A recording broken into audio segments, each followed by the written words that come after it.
everybody and welcome back. This is Star Cub. Today I'm just going to do a quick overall review for horror films for 2022 and my personal favourites, and pretty much sums up 2022 as being probably one of the best years for horror. 2021 had a stellar year as well, but 2022 definitely stood out as the stellar year for horror, which I hope will continue into 2023. But 2022 films, we got Scream, we got Smile, we got Nope, we got X, we got Hellraiser, we got those films, absolutely amazing films, especially Hellraiser 2022, which is on Hulu. That film was absolutely amazing. It absolutely surprised the hell out of me.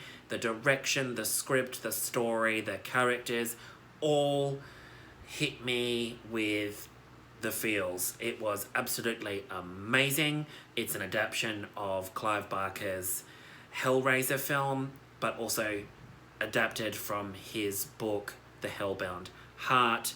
And they went there.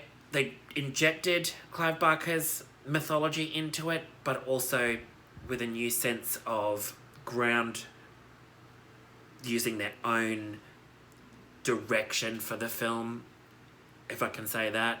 It definitely goes in a whole new direction, and it's the first film to have an all-female-led Pinhead, and wow, what can I say? Jamie Clayton was absolutely goddamn amazing as the female Pinhead.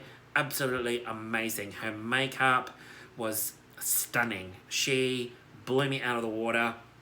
She definitely is a contender as being one of my favourite actresses. Definitely.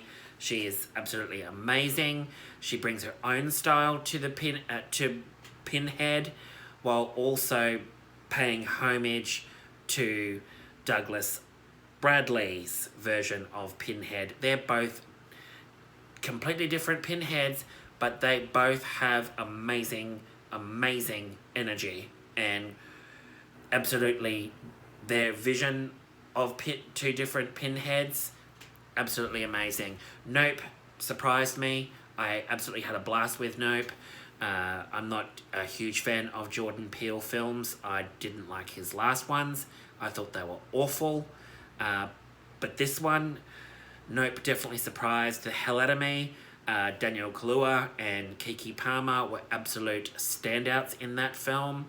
The script, the story, everything was amazing. I absolutely loved it. Keke Palmer is absolutely the biggest standout for me. Her character was absolutely amazing. The horror film Smile absolutely scared the shit out of me. It's probably one of my favourite horror films this year, including Scream 2022, but Smile absolutely scared the crap out of me. It was absolutely twisted, gory, fun. The twists and turns in that film kept me guessing right till the very end, and even then, after, it just kept me it just stayed with me long after. I plan on getting it on Blu-ray when it comes out and doing a couple of rewatches. Scream 22 has been on my radar. It was absolutely amazing. Absolutely loved it. Great to see the 3 original characters back with new cast. I did a review for Scream 2022, which was one of my favourite horror films this year. Absolutely love the Scream franchise. I'm a huge fan. But definitely check that one out. I'll pin that in at the top for y'all to have a look at. X was another one. Ty West, absolutely amazing director. I absolutely love Ty West's films, and X was a goddamn masterpiece, in my opinion. Absolute masterpiece. It literally took me back to being in the 70s. I'm an 80s kid, but it definitely made me feel like I was living in the 70s. It is just fun, it's dark, it's gritty, it's sexual, it's got everything a horror film should have, while also paying homage to movies of the 70s, but also it felt like it was injecting 80s flair into it as well, but more so 70s horror flicks, and X was absolutely amazing. I can't praise Ty West enough for X. I did not like Pearl. I enjoyed Pearl. It was okay, but I thought it fell flat for me. It just didn't have the same flair. Sorry, Ty West, but no. Pearl, for me, the prequel to X, just fell flat. It was way too long. It took way too long to get to a point. But Mia Goth in it, absolute standout in Pearl. Can't praise her enough. She is amazing actress. She's amazing in X, as everybody else is as well. But definitely, if anyone wants to check out those films, they need to check them out ASAP, because they are amazing films. And to sum it up, in general, horror's back.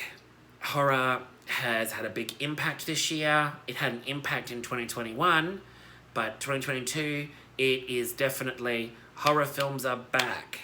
They are back with a vengeance. They just they've hit the mark this year with absolutely stellar performances, scripts, the way that they're shot, everything, the directors. I can't praise them enough. They've done an extremely well done job with their films. The one that I'm excluding from this is, which I'm not including in this category, but it's an awful set of films, and I'm very disappointed, was Halloween Ends. Didn't like it. I thought it was rubbish. I'm not including it on this list. It was absolute rubbish. I didn't like it. It was shit. I am absolutely just gobsmacked that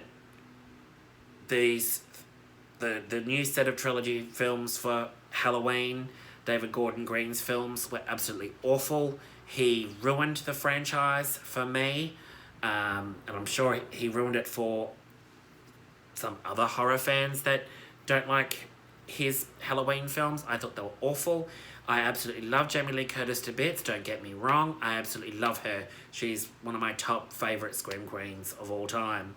But Jamie Lee, really?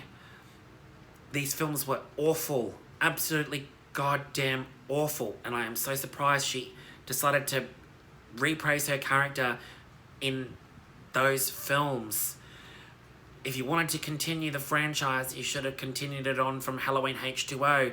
But in my opinion, Halloween H2O will always hold a special place in my heart, as it was the definitive ending to Laurie and Michael's story. But if you wanted to continue it from Halloween, you should have done it from Halloween H2O and set that 20 years later, where she goes missing and her son comes back into it. Josh Hartnett would have been great to come back. Michelle Williams would have been great to come back.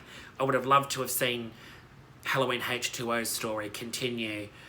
But alas, we got David Gordon Green's films and they were absolute crap.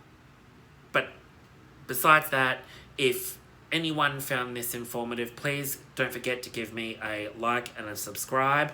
And before I go, I have to give a shout out to Killjoy Jake and Beyond the Mask. Follow those channels. I follow them. They are both brilliant channels to listen to them talk all things horror. Beyond the Mask is one of my favourites for Scream content. I absolutely love what he does with his channel. His Scream videos are so informative, as Killjoy Jake's. His channel is fun. I love watching his videos. They are both amazing in their own rights. They are both amazing channels. Give them a like and a subscribe as well, and I will pin them down in the section below for you all to check out. But definitely down the track, I would definitely love to do a live chat with Killjoy Jake on his discussion with Scream and how everything's going to pan out for next year. I would also like to do a live session with Beyond the Mask, because I think his content is absolutely amazing, and I'd just like to talk to them both and get their opinions on everything, and get my opinions across, discussions across, theories and that I thought Scream 2022, I had really awesome theories and stuff like that, and I would love to put it out there to them down the track, hopefully next year or something like that. But definitely don't forget to give me a like and subscribe, and yes, I will see yous all very soon. Thanks for watching. Bye.